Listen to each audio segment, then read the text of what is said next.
And this part is about Twitter for reflection of current news. We could get information that email, FBI, WikiLeaks, Obama are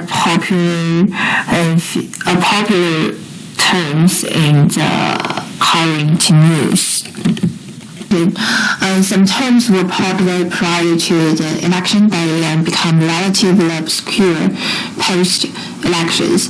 For example, WikiLeaks, emails, and FBI were popular discussing topics before 8th of November, but become irrelevant later on as a candidate associated with them lost elections. Protests was infrequent prior to the election day but becomes popular later on due to the street protests that ensued post-elections. Obama remained relatively frequent during this entire period.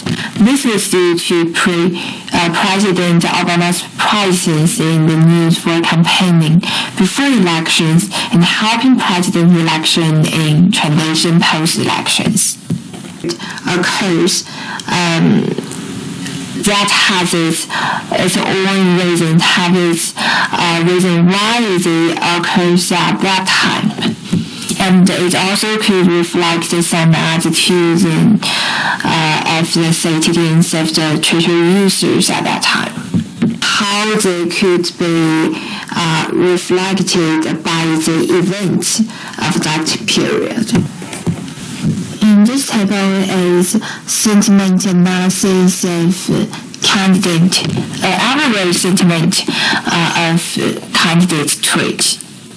A total of 110 tweets with an average sentiment of 0.3925, and Hillary Clinton tweeted 320 times, with her messages having slightly negative average sentiment of minus 0.0125. Conclude that Trump really used more positive words than Hillary Clinton. Trump part. The most frequently used word in Donald Trump's tweets was thanks, appearing in 31% of his tweets with a highly positive average sentiment of 1.9. The second most used term was Hillary Clinton, which appears in 30% of his tweets and has an average negative sentiment of minus 0.33. Researchers want to investigate the impact of candidate sentiment on Twitter discussion. So in order to gauge the effect of tweets by the two candidates on the election sentiment, retweets of messages by both candidates were removed from the dataset. The t-test results show that the impact of Donald Trump and Hillary Clinton tweets were not significant on the overall Twitter sentiment. Analysis of user behavior. Firstly, it's about content creation. Almost 30% of tweets in our dataset were retweets. Furthermore, 100 most retweeted tweets appeared 7,081 times in our dataset.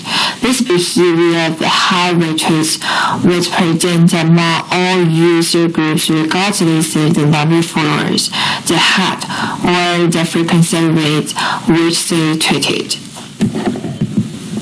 In next is message targeting.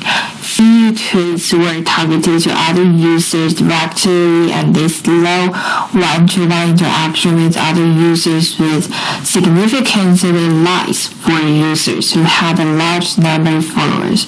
For the entire dataset, users engaged in direct messaging for only 9.66% of all users, while direct messages accounted for only 6.17% of all tweets.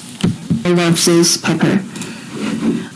little diverse and original opinions existed on the social media platform where fewer users interacted with each other and primarily engaged in rebroadcasting few stated opinions.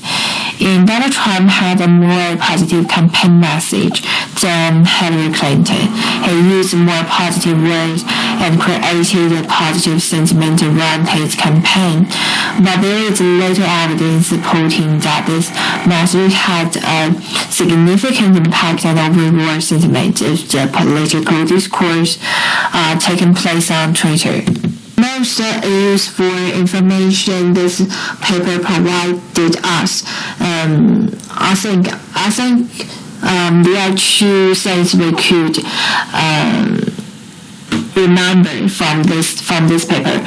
First one is definition of sentiment analysis and how the researcher investigate the sentiment of each text, of each short text on Twitter. And secondly is the API, the streaming API, Twitter streaming API. And we could look at that website and find some information that could help us to do the similar research. And thirdly is a tool of SentiStress. And it is free, so we could search SentiStress on Google and download it and play with it. I think these three things are very important after reading this paper. My presentation. Thanks. See you next week.